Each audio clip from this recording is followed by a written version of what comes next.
நடத்தக்கூடியவர்கள் கூட அண்ணன் ஏவா வேலு அவர்கள், அண்ணன் KKSSR அவர்கள், அண்ணன் முத்துசாமி அவர்கள், அண்ணன் அனிதா ராதாகிருஷ்ணன் அவர்கள், அண்ணன் சேகர் பாபு அவர்கள், அண்ணன் சத்தியமூர்த்தி அவர்கள், அண்ணன் ரகுபதி அவர்கள், அண்ணன் கண்ணப்பன் அவர்கள், இப்போது தாவேக்காவில் இருக்கக்கூடிய பூபா கிருஷ்ணன் அவர்கள், அண்ணன் செங்கோட்டையன் அவர்கள், இங்கே தங்களை பெற்று வளர்த்து ஆளாக்கிய தாயிடத்திலே மனத்தாங்கல் வருகிற போது அவர்கள் சென்ற இடத்துல எப்போது வேண்டுமானாலும் மனத்தாங்கல் அவர்களுக்கு ஏற்படலாம். ஆகவே அதை புரிந்து கொண்டு இருப்பவர்கள் எல்லாம் நிலையாக தாய் கழகத்திலே தாயின் அரவணைப்பிலே தங்கள் பொது வாழ்க்கையை தொடர்ந்து கொண்டிருக்கிறார்கள். அதை புரிந்து கொள்வதற்கு காலம் அவர்களுக்கு உதவி செய்யாத போது அந்த மனவேதனையிலே, மனத்தாங்கலிலே, கருத்து வேறுபாடுகளிலே அவர்கள் இன்றைக்கு மனப்புழுக்கத்திலே இருப்பவர்கள் தாயின் அருமை தெரியாமல் இன்றைக்கு தனக்கு அரவணைப்பும் அன்பும் ஆதரவும் எங்கே கிடைக்கும் என்று தேடி ஓடி நேற்றைய தினம் ஒரு காட்சியை நாம் வேதனையோடு பார்க்க வேண்டியிருந்தது. பெருமதிப்பிற்குரிய முன்னாள் அமைச்சர்கள் எல்லாம் இன்றைக்கு தாய் கழகத்தில் ஏற்பட்ட கருத்து வேறுபாடுகள் எங்களுக்கு நம்பிக்கை இருக்கிறது. அவர்களுக்கெல்லாம் நிச்சயமாக அந்த கருத்து வேறுபாடுகள், மனத்தாங்கல்கள் எல்லாம் தெளிவு பிறக்கிற அல்லது அதற்குரிய விடை கிடைக்கிற காலம் வருகிற போது அவர்கள் மீண்டும் தாய் கழகத்துக்கு வருவார்கள். ஆகவே இன்றைக்கு அண்ணன் எப்போது காலியாவன், திண்ணை எப்போது வரும் என்ற நினைப்பில் இன்றைக்கு எத்தனையோ இளம் சிங்கங்கள், தங்கங்கள் ஆர்வத்தோடு இந்த இயக்கத்தில் உழைத்து கொண்டிருக்கிற அவர்களுக்கு அண்ணா திராவிட முன்னேற்ற கழக கொள்கை இன்றைக்கு தூக்கி பிடிக்கிற ஒரு வாய்ப்பு இவர்களெல்லாம் அந்த இடத்தை காலி செய்ததுனாலே கிடைக்கிறதா என்பதெல்லாம் ஒரு விவாதமாக இருக்கிறது. ஆனால் மொத்தத்தில் நம்மளை பார்த்து சில சில்லற பயலுக இன்றைக்கு சிரிக்கிறானுங்க. நம்மளை பார்த்து சில சில்லற பசங்க சிரிக்கிறாங்க. நாங்கள் தோத்துத்தான் போயிட்டோமே தவிர செத்து போகலை. இப்போது இந்த காட்சிகளை எல்லாம் பார்க்கிற போது நம்மளை பார்த்து சில சில்லற பயலுக சிரிக்கிறானுங்க. நாங்கள் தேர்தல் களத்தில் தோத்துத்தான் போயிட்டோமே தவிர செத்து போகலை. தம்பிகளா, புரிஞ்சுக்கங்க.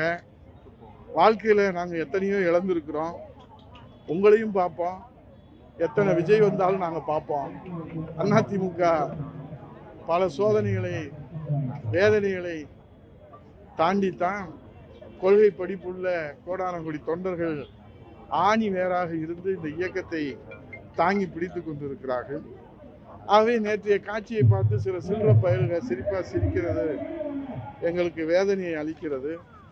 நாங்கள் தேர்தல் களத்தில் தோத்துத்தான் போயிருக்கமே போல நாங்கள் செத்து போகலை. ஆகவே எல்லோருக்கும் இறப்பு ஒரு முறை தான் வரும்.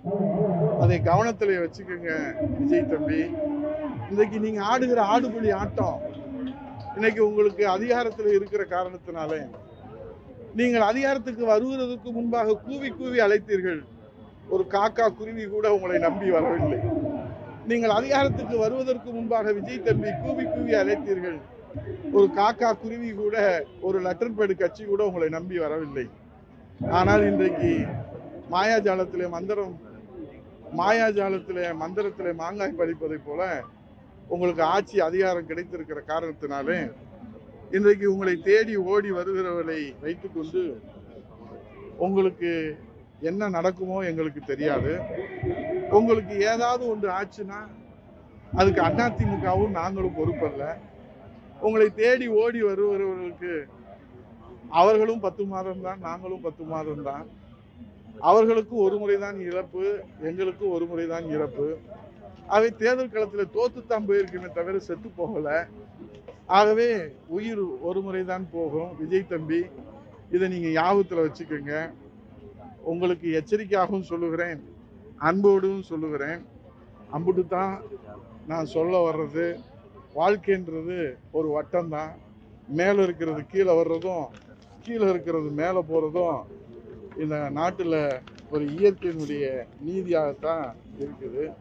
இன்னைக்கு நீங்களே பாருங்க, இன்னைக்கு சட்டம் ஒழுங்கு பாதுகாப்பதிலே தாவக அரசு ரொம்பவே திணறி கொண்டிருக்கிறது.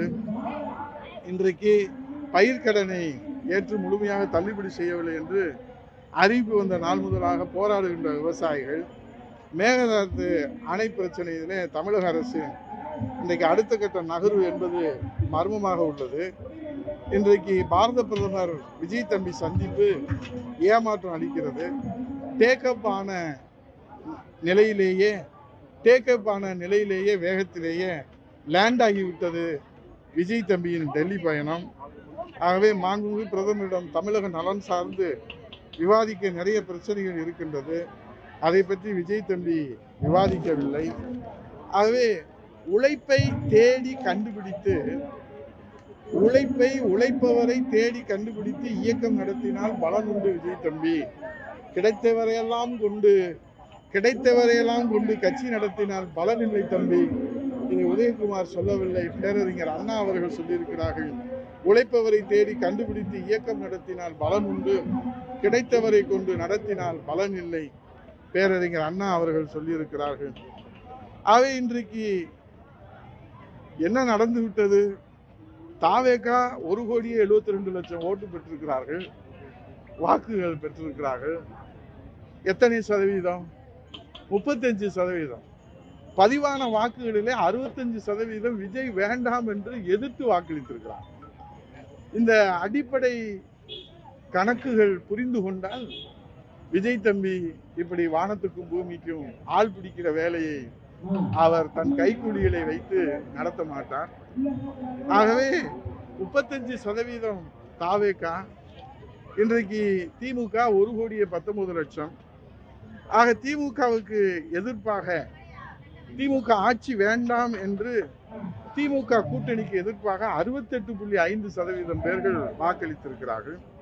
திமுக கூட்டணி வேண்டாம் என்று. விஜய் தாவேகா வேண்டாம் என்று 65% பேர்கள் வாக்களித்திருக்கிறார்கள். விஜய் வேண்டும் என்று 35% பேர்கள் வாக்களித்திருக்கிறார்கள்.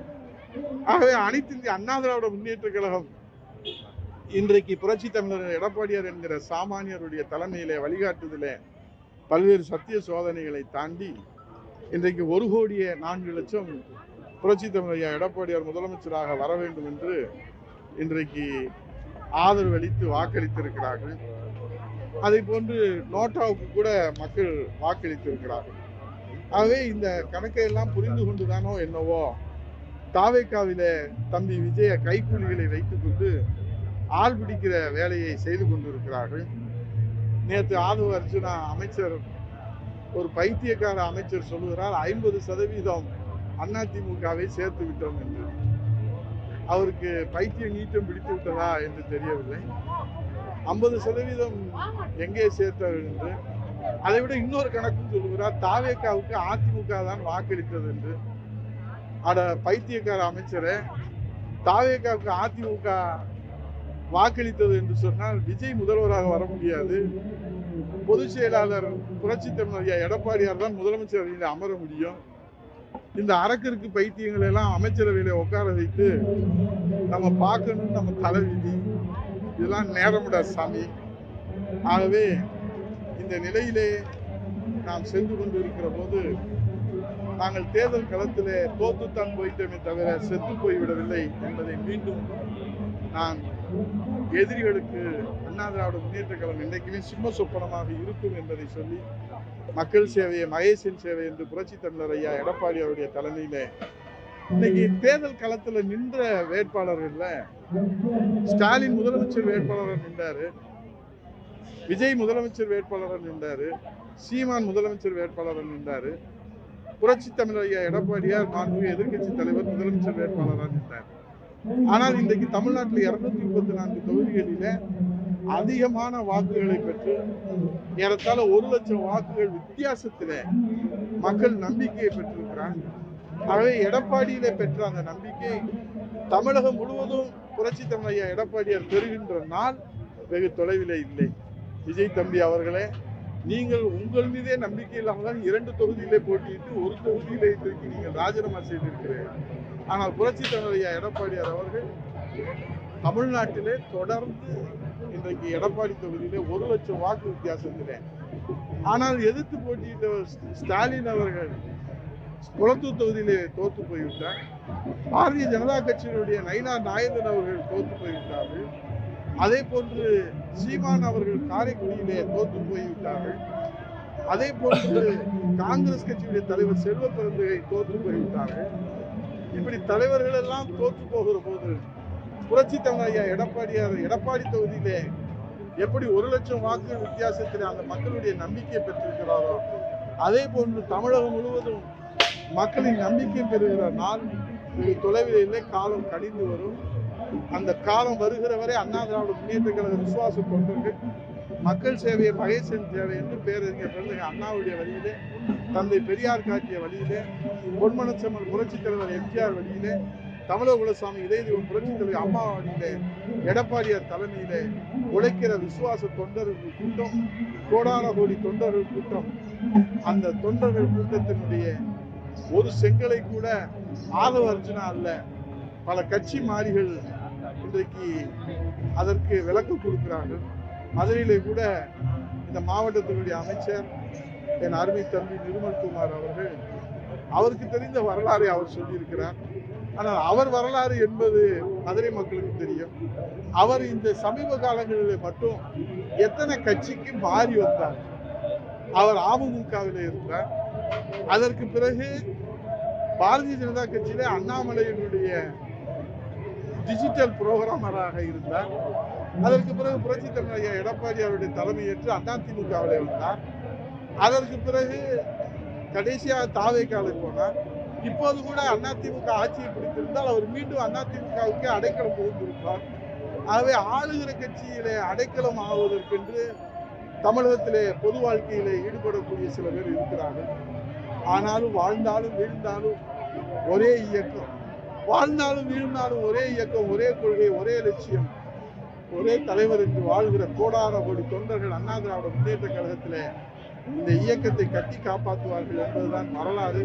அந்த வரலாறு தெரிந்து கொண்டு நிர்மல்குமார் போன்றவர்கள் அந்த வரலாறை தெரிந்து கொண்டு இங்கே இருக்கக்கூடிய ஆதவ அர்ஜுனா போன்ற பைத்தியக்கார அமைச்சர்கள் எல்லாம் புரிந்து கொள்ள வேண்டும், புரிந்து பேச வேண்டும். அவர்கள் இனியும் இது போன்று பேசினால் அவர்கள் கடுமையான எதிர்வினைகளை தேர்தல் களத்திலையும் மக்கள் மன்றத்திலையும் சந்திக்க வேண்டியிருக்கும் என்பதை எச்சரிக்கையாக தெரிவித்துள்ளது. 53 ஆண்டு காலம் அதிமுக நீங்க தான் நிரந்தர முதல்வர் அப்படின்னு சொல்லி ஒரு புள்ளிய வச்சுட்டு எம்ஜிஆர் எப்படி இருந்தாரோ அதே போல நீங்க இருக்கீங்க அப்படின்னு எம்ஜிஆருக்கு ஒப்பீடா விஜய் சொல்றாரு. இதை எப்படி பாக்குறீங்க? அவர்கிட்ட தான் நீங்க கேட்கணும். உங்க கட்சியில உங்களோட பயணித்தவர் தானே எம்ஜிஆர் சொல்லும் போது உங்களுக்கு அந்த எப்படி இப்ப உங்களோட பயணித்தவனால உங்களை கேக்குறோம் சார். அவர் சொன்னதை பத்தி அவர்கிட்ட தான் நான் கேட்கிறேன். அதிமுகவுல வந்து பாத்தீங்கன்னா இவங்க தான் முக்கியமான மூணுல இருக்காங்க. தென் மாவட்டத்துல பிராந்திய தளபதிகள். அண்ணா திராவிட முன்னேற்ற கழகத்துல நான் மாநில செயலாளரா பேரவையில் இருக்கேன். அவர் மாவட்ட பேரவை செயலாளராக இருந்தார். நாங்க இணைந்து தேர்தல் களத்திலும் சரி மக்கள் மன்றத்திலும் பயணித்தோம். அம்மா அவர்கள் முதல்ல அவர் சட்டமன்ற வாய்ப்பு கொடுத்தாங்க. அதுக்கப்புறம் வாய்ப்பு கொடுக்கல. அப்புறம் அம்மா கவனத்துக்கு கொண்டு போகும்போது திரும்ப வாய்ப்பு கொடுத்து அமைச்சரவையில் வைத்து நான் மாநில செயலாளர், அவர் மாவட்ட பேரவை செயலாளர். ஆனால் எனக்கு முன்னாடி அம்மா அவர்கள் அவரை புரோட்டோக்காலில் அமைச்சரவையில் உட்கார வச்சாங்க. இதுதான் அண்ணா திராவிட முன்னேற்ற கழகம். ஆனால் இன்னைக்கு மரியாதைக்குரிய செங்கோட்டை இங்கேருந்து போனார். நேற்று அதிமுகலேருந்து வந்தாங்கல்ல, அந்த சேர்ப்பு விழாவில் கூட அவருக்கு அதில் பங்கேற்கிறதுக்கு செங்கோட்டையனுக்கு அனுமதி கிடைச்சுதான். ஏன் அவருக்கு அனுமதி கிடைக்கல? முதல்வரை பார்க்க முடியலையா? முதல்வர் இல்லைங்க, முதல்வரை வந்து யாரும் பார்க்க முடியாது. என்னன்னா நீங்க என்ன நகைச்சுவையா பண்றீங்க? நீங்க முதல்வரை யாருமே பார்க்க முடியாது. இல்லைண்ணே, முதல்வரை பார்க்கறது அப்பாயின்மெண்ட் இதெல்லாம் புரோட்டோகால் படி செய்யறாங்க. அவருடைய பேச்சு மட்டும் புரோட்டோகால் படி இல்ல. அதை எப்படி பாக்குறீங்க? அதான் அவரு வந்து அதிக பேசுறீங்க. அவரு ஆணவ பேச்சு. அவருக்கு வரலாறு தெரியாது, அனுபவம் கிடையாது, உழைப்பு கிடையாது, தியாகம் கிடையாது, போராட்டம் கிடையாது, சிறை சென்றதற்கான அனுபவம் கிடையாது.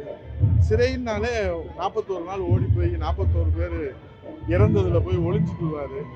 இவரை நம்பி இன்னைக்கு இந்த தமிழ்நாடு சீரழிஞ்சு. அதுதான் நான் சொல்றேன். பயிர்கடன் நீங்க தானே சொன்னீங்க. இப்ப வந்து விவசாயிகள் கூப்பிட்டு பேசலாம்ல. இந்த விவசாயிகளை கூப்பிட்டு பேசுறது கூட உங்களுக்கு நேரம் இல்லையா? இந்த அக்கறை இல்லையா? அவர் என்ன சொன்னாரு? அடுத்த ஜென்மம்னு ஒண்ணு இருந்தா நான் விவசாயம் பிறக்கணும்னு இந்த விஜய் பேசுற டைலாக்கை நம்பி இந்த விவசாயிகள் இப்ப ஏமாந்து தெருவில் நிற்கிறாங்க. இது மாதிரி இதெல்லாம் ஏமாத்து சித்து வேலை. இது சித்து வேலை, தேர்தல் களத்தில் சித்து வேலையினாலே வந்த அதிகாரம் விஜய் தம்பிக்கு நிலைத்திருக்காது. நடிகர்கள் எல்லாம் கூப்பிட்டு பாக்குறாரு, வேற அனைத்து அதாவது கலைத்துறையை சேர்ந்தவங்களுக்கு எல்லாம் அப்பாயின்மெண்ட் கிடைக்குது. இந்த மாதிரி விவசாயிகளுக்கு அவர் யார வேணாலும் பார்க்கலாம். இல்லனே, இந்த மாதிரி அவர் யார வேணாலும் பார்க்கலாம். பொதுமக்களுக்கு அப்பாயின்மெண்ட் கிடைக்குது. அதான் அவர் யார வேணாலும் பார்க்கலாம், அது அவர் விருப்பம். ஆனா பிரச்சனையாக இருக்கிற இந்த விவசாயிகளை சந்தித்து அவர்களுக்கு என்ன பிரச்சனைன்னு கேட்க கூட அவருக்கு அக்கறை இல்லையா, நேரம் இல்லையா, மனம் இல்லையா? அதுதான் இப்ப தமிழ்நாட்டில் இருக்கிற கேள்வி. இப்ப மாண்புமிகு பாரத பிரதமரை போய் சந்திச்சாரு. 4 நிமிடம் வந்து மரியாதை நிமிடம், 4 நிமிடம் விவாதம். தமிழ்நாட்டில் எவ்வளவு பிரச்சனைகள் இருக்குது, அதை குறித்து அவர் ஏன் விவாதிக்கல, அது குறித்து ஏன் பேசல? டேக்அப் ஆன வேகத்திலே விஜய் தம்பியுடைய டெல்லி பயணம் லேண்ட் ஆயிடுச்சு. இப்ப இதுக்கு விளக்கம் சொல்லணுமா வேணாமா? தமிழ்நாட்டு மக்களுக்கு விளக்கம் சொல்லணுமா வேணாமா? இது மக்களுக்கு தீர்ப்புக்கே நாங்க விட்டுருவோம். இனிமேல் நாளை வந்து புதுக்கோட்டை விஜயபாஸ்கர் உள்ளிட்ட சில அமைச்சர்கள் எல்லாம் போனதாக தகவல் சொல்றாங்க. அதை பத்தி நீங்க அவர்கிட்ட தான் கேட்கணும். அதிமுகன்றது அதான் நான் இந்த நடமாடும் பல்கலைக்கழகம் நாவலர் நெடுஞ்சிலிருந்து ஐயா சம்பத் ஐயா கே சம்பத் ஐயா இருந்து இது காலங்காலத்துக்கு நடைமுறைகளில் இது வந்து காலங்காலத்துக்கு நடைபெறுகிற வரலாறு. ஆனால் அப்படி சென்றவர்கள் எல்லாம் மன வேதனைப்பட்டு அவர்கள் மன ஒழுக்கத்திலே அங்கே உரிய அங்கீகாரம் இல்லாமல் அவமரியாதை நடைபெற்று நேற்று நீங்க பார்த்தீங்கல்ல, அதிமுகவை வந்தா அவங்களுக்கு எவ்வளவு வரவேற்பு, ஏட்ட கூட திறக்க மாட்டுறாங்க. ஏங்க இருக்கிறது ஒரு உயிர், அது போக போவது ஒரு முறை. அதுக்கு இந்த இந்த இந்த அவமானம் நமக்கு தேவையா? அம்மா வளர்த்த பிள்ளைங்க நம்ம, எம்ஜிஆர் வளர்த்த பிள்ளைங்க நம்ம, புரட்சி தமிழ் எடப்பாடியார் தலைமையில வாழ்வோம், உழைப்போம், மக்கள் ஏற்றுக்கொள்ளக்கூடிய காலம் கழிந்து வரும். வாழ்ந்தாலும் வீழ்ந்தாலும் நம்ம வந்து அதிமுக தானே. இந்த வேஷ்டி கட்டுவது எனக்கு பெருமை, ஒவ்வொரு அதிமுக தொண்டனுக்கும் பெருமை. நான் சாகுற போது என் நெஞ்சில் அதிமுக கொடி என் மேல இருக்கிறது தானே எனக்கு பெருமை. அதுதானே எனக்கு சொத்து, அதுதானே எனக்கு சிறப்பு. அதை நான் திறந்துட்டு நான் எந்த நாட்டுக்கு ராஜா ஆக போறேன்? இனி நீங்க பார்க்காத பதவி என்ன இருக்கு, நீங்க பார்க்காத அங்கீகாரம் என்ன இருக்கு, நீங்க பார்க்காத செல்வாக்கு என்ன இருக்கு, நீங்க பார்க்காத அளவுக்கு அதிகாரிகளுடைய மரியாதையும் மக்களுடைய செல்வாக்கும் உங்களுக்கு எவ்வளவு இந்த அண்ணா திராவிட முன்னேற்ற கழகம் உங்களை கௌரவப்படுத்தியிருக்கிற ஒரு நிமிடம் நினைத்து பார்த்தா அவர்கள் இந்த மன சஞ்சலத்துக்கு ஆளாகும்.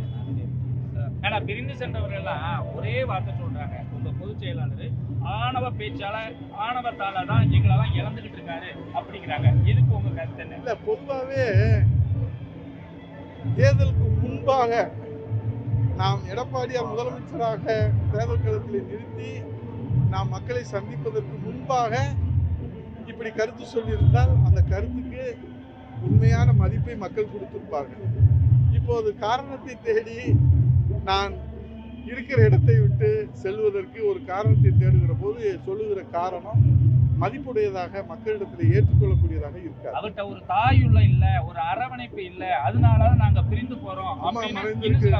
அம்மா மறைந்ததற்கு பிறகு இந்த இயக்கத்தினுடைய எதிர்காலமே கேள்விக்குறியாகிற போது தாய் அன்பு கொண்டு தெய்வ அன்பு கொண்டு அரவணைத்த காரணத்தினால்தான் 50 ஆண்டு கால பொது வாழ்க்கைக்கு சொந்தக்காரர் ஒரு கிளை செயலாளராக இருந்து இன்றைக்கு உயர்ந்த நிலையிலே பொதுச் செயலாளராக இருந்து முதலமைச்சராக இருந்து சேவை செய்திருக்கிறார் என்று சொன்னால் அவருடைய தாய் அன்பும் அவருடைய கருணை உள்ளமும் அவருடைய அரவணைப்பும் அவர் வழிநடத்துகிற அந்த மாண்பும் தான் இன்றைக்கு அவரை பொதுச் செயலாளராக இருக்கிறது. ஆகவே அவர் எல்லோரையும் போல இப்போது இருக்கிற விஜய் தம்பி போல அவர் சினிமா கவர்ச்சியிலே அரசியலிலே வந்துவிடவில்லை.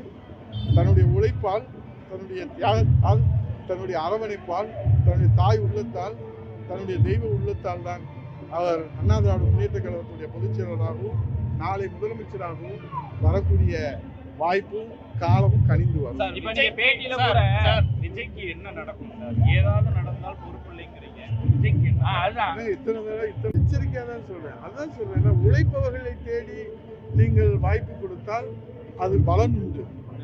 கிடைப்பவர்களை தேடி நீங்கள் வாய்ப்பு கொடுத்தால் அது பலன் இல்லை என்பதை நான் சொல்லவில்லை, பேருங்க அண்ணா சொல்றது தான் நான் விளக்கமாக சொல்றேன். இது அன்பான எச்சரிக்கையா அல்லது மிரட்டலான எச்சரிக்கையா?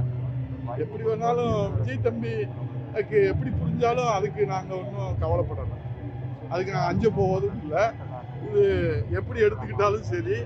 ஆனால் இது மாதிரி அவர் செஞ்சாருன்னா கடும் விளைவுகளை வந்து அவரை கட்சியில சந்திப்பாரு. அங்கேயே என்ன இப்ப நேற்று தான் சொல்றாங்க, அமைச்சர்கள் போய் சேர்ந்திருக்காங்க, முன்னாள் அமைச்சர்கள். அவங்கெல்லாம் மாவட்ட செயலாளரா, மாநில செயலாளரா, தலைமை கழக நிர்வாகியா இருக்கிறவங்கள ஒன்றிய நகரத்துல கலந்துக்கிட்டு உங்களுக்கு ஏதாவது வந்து உள்ளாட்சியில வாய்ப்புகள் இருக்கான்னு நாங்க தலைவர்கிட்ட கேட்டு சொல்றோம்னு சொல்லியிருக்காரு. தனி கட்சி தொடங்கிட்டாரு, அவருக்கு வாழ்த்துக்கள். சார் இப்ப திருச்சியில விஜய் பேசும்போது கூட அவரு திமுக டிவிக்கே தான் சொன்னாரு. ஆனா அதிமுக அவர் ஒரு பொருட்டாவே எடுத்துக்கல. மற்றும் சில கட்சின்னு ஏளனமா பேசுறாரு, அள்ளு சில்லுங்கிறாரு. மற்றும் சில கட்சி அந்த அள்ளு சில்லுகிட்ட போய் சால்வை போட்டு பொக்கே வாங்கினார்ல. அந்த அள்ளு சில்லுன்னு சொன்ன அந்த 25 சட்டமன்ற உறுப்பினர் எங்கள் மரியாதைக்குரிய அண்ணன் சி.வி. சண்முக அண்ணன் தலைமையில, அண்ணன் வேலுமணி அண்ணன் தலைமையில, அண்ணன் விஜயபாஸ்கர் அண்ணன் தலைமையில அந்த அள்ளு சில்லுகிட்ட தானே போய் இவரு, அவங்க தேடி வரல, இவரு தான் தேடி போனார். விஜய் தம்பி தன்னுடைய அதிகாரத்தை காப்பாற்றிக் கொள்வதற்காக ஆட்சியை காப்பாற்ற முடியாமல் போய்விடுவோம். அப்பதான் சொல்றாரு திருச்சியில, இன்னும் கொஞ்சம் ஆதரிச்சிருந்தா கொஞ்சம் ரொம்ப நல்லா இருந்திருக்கும். இதுக்கே மக்கள் தெருவில் பிச்சை எடுத்துட்டு அலைய போறாங்க. இதுல இவரு இன்னும் கொஞ்சம் ஆதரிச்சிருந்தா அவ்வளவுதான். அதனால இதெல்லாம் வந்து போகாத ஊருக்கு வழி சொல்றேன். இளைஞர்கள் நிறைய பேர் வந்து இப்ப அவர் ஆரம்பிச்ச உடனே அந்த இயக்கத்துல 10 லட்சத்தை தாண்டி அவர் வாழ்த்துக்கள். பொது வாழ்க்கையில வர்றவங்கள வரவேற்கிறோம். சரி, விஜய்க்கு கடும் விளைவுனீங்களா? அது என்ன மாதிரியான விளைவுன்னு கூட லைட்டா பொறுத்திருந்து பாருங்க, காலம் பதில் சொல்லும். ஆனா திருமங்கலம் அந்த சட்டமன்ற உறுப்பினர் நோய்வாய்ப்பட்டு மருத்துவமனையில் இருக்கான்றாங்க. திருமங்கலத்தோட நிலை தான் இப்ப தற்போது மக்கள் நிலையில எப்படி இருக்குன்னு? அவர் பூரண குணமடைந்து மக்கள் பணியில தீவிரமா பணியாற்றணும்னு நான் இறைவனை வேண்டிக்கிறேன். மக்களோட நிலைப்பாடு இப்ப எப்படி இருக்கு? இடைத்தேர்தல்ல உங்களுடைய நிலைப்பாடு சார், ஒரு இடைத்தேர்தல் நடக்கும் போது அதுல வந்து அதிமுகவினுடைய நிலைப்பாடு, எங்க பொதுச்செயலாளர் நேற்று எடப்பாடியில தெளிவா நீங்க கேட்குற கேள்விக்கு ரொம்ப தெளிவா, ஆழமா, விரிவா, நம்பிக்கையா பேசியிருக்காரு. அந்த பேச்சை கேட்டா ஒவ்வொரு தொண்டனுக்கும் புதிய நம்பிக்கை பிறகு. நன்றி, வணக்கம். செய்திகளை உடனுக்குடன் தெரிந்து கொள்ள நமது அம்மா இணையதள தொலைக்காட்சியை சப்ஸ்கிரைப் செய்து அருகில் உள்ள பெல் ஐகான்